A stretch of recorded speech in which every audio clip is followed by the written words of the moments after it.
Hello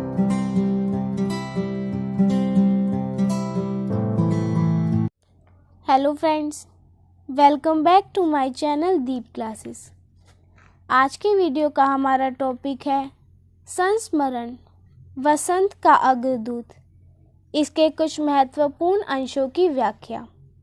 हमारा आज का वीडियो स्टार्ट करने से पहले अगर आपने अभी तक हमारे चैनल को सब्सक्राइब नहीं किया है तो इसे सब्सक्राइब कर लें, जिससे हमारे सभी वीडियो के नोटिफिकेशंस आप तक पहुंच सके।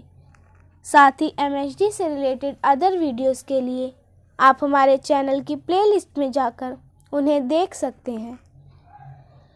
आज के वीडियो के अंशों को हम इससे पहले के वीडियो में भी जान चुके हैं, उससे आगे के अंशों को हम इस वीडियो में जानेंगे।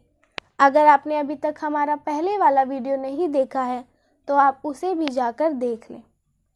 तो चलिए आज का अपना टॉपिक स्टार्ट करते हैं। पहला अंश है, रघुवीर सहाय ने लिखा है, मेरे मन में पानी के कई संस्मरण हैं।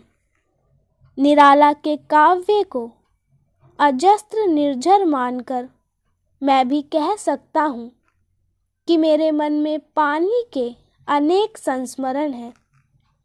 अजस्त्र बहते पानी के फिर वह बहना, चाहे मूसलाधार वृष्टि का हो, चाहे धुआंधार जल प्रपात, चाहे पहाड़ी नदी का।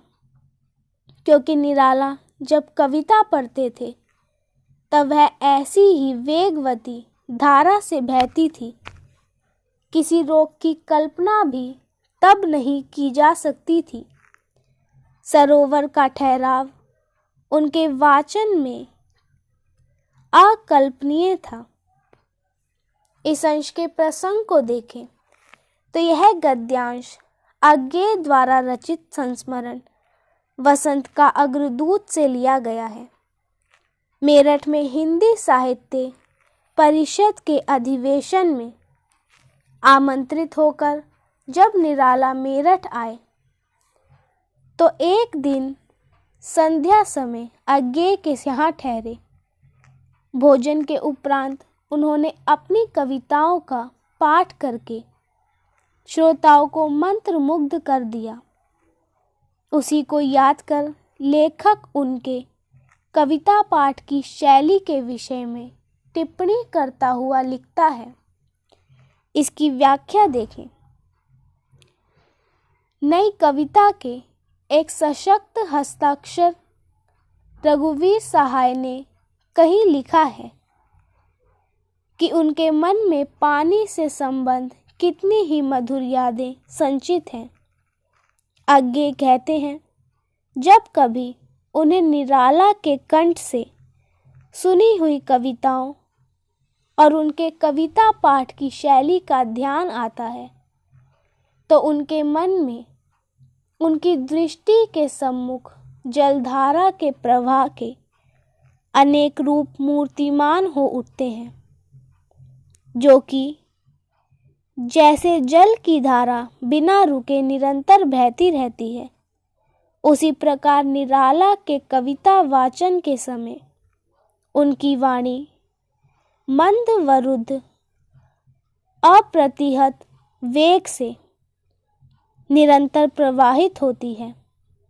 एक के बाद दूसरी कविता सुनते चलते थे। काव्य पाठ का क्रम क्षण भर के लिए भी नहीं टूटता था। जल प्रवाह के अनेक रूप होते थे।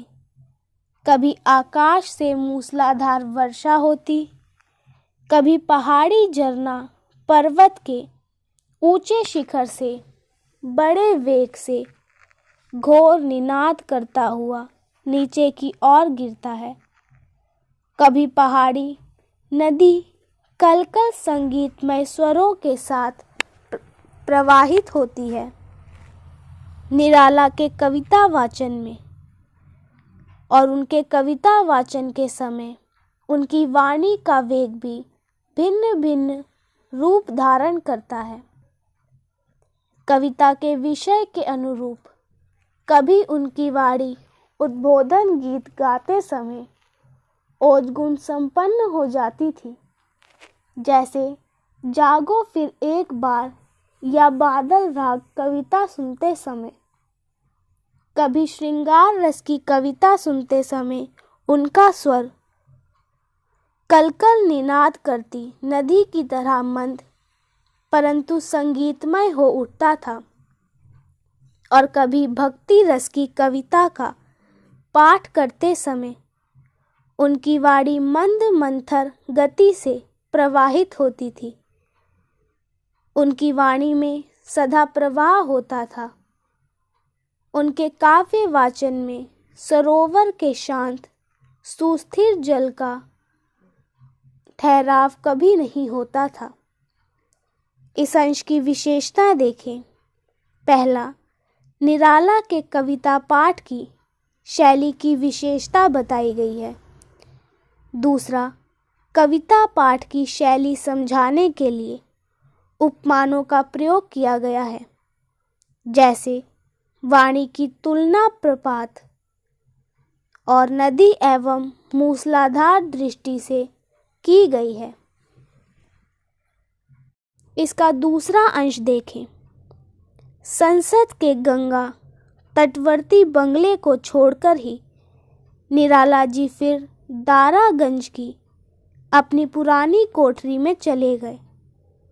वहीं अवसाद और भक्ति का यह मिश्र स्वर मुखरतर होता गया, और वहीं गहरे धुंधलकते और तीखे प्रकाश के बीच भवराते हुए निराला उस स्थिति की ओर बढ़ते गए जहां एक और वह कह सकते थे कौन निराला, निराला इज डेड, और दूसरी ओर दृढ़ विश्वास पूर्वक हिंदी के सुमनों के प्रति संबोधित होकर एक आहत किंतु अखंड आत्मविश्वास के साथ यह भी कह सके कि मैं ही वसंत का अग्रदूत। इस अंश के प्रसंग को देखें तो यह गद्यांश अज्ञे द्वारा लिखित संस्मरण वसंत का अग्रदूत से लिया गया है। निराला महादेवी द्वारा स्थापित संस्था साहित्यकार संसद के सुविधा संपन्न बंगले में कुछ दिन तक रहे, पर यह प्रवास उन्हें रास नहीं आया।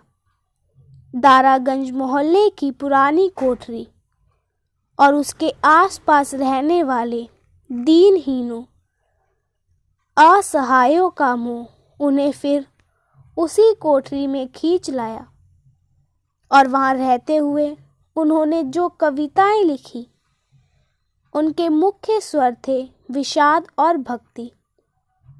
यहाँ उस समय की उनकी मानसिक स्थिति का चित्रण किया गया है। इस अंश की व्याख्या देखें।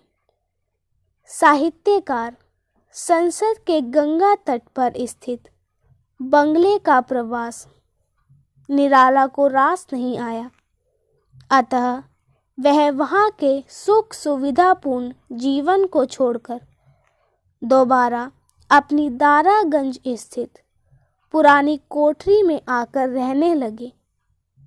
वहां रहते हुए एक और उन्होंने अवसाद भरी कविताएं लिखी, जो उनकी कविताओं का प्रमुख स्वर रहा, जैसे मैं अकेला देखता हूँ, आदमी मेरे दिवस की सांध्य बेला, या स्नेह निर्झर बह गया, रेत सा तन रह गया है।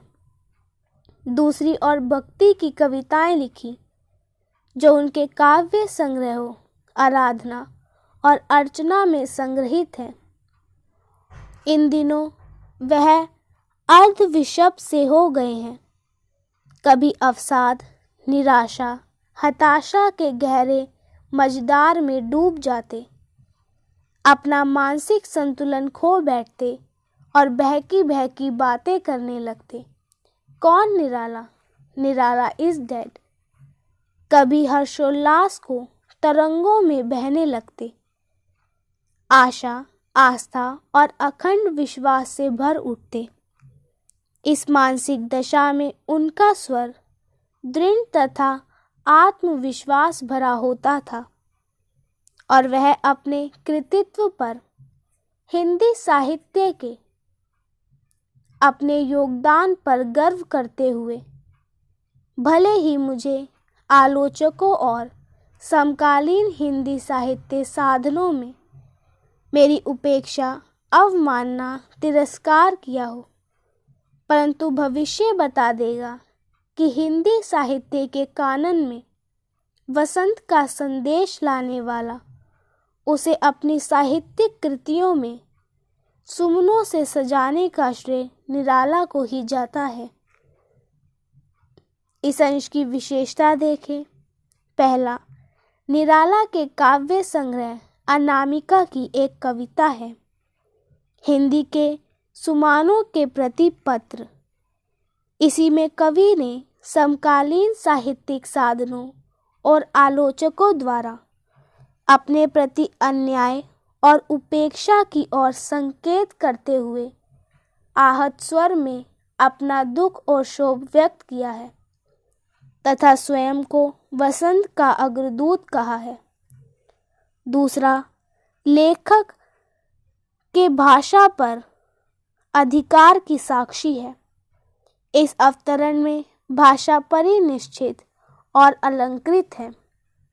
इसी के साथ हमारा आज का वीडियो यही खत्म होता है, जिसमें हमने जाना वसंत का अग्रदूत संस्मरण के कुछ महत्वपूर्ण अंशों की व्याख्या के बारे में। अगर हमारा आज का वीडियो आपको पसंद आया हो तो वीडियो को लाइक एंड शेयर करें और चैनल को सब्सक्राइब करना ना भूलें। Thank you for watching.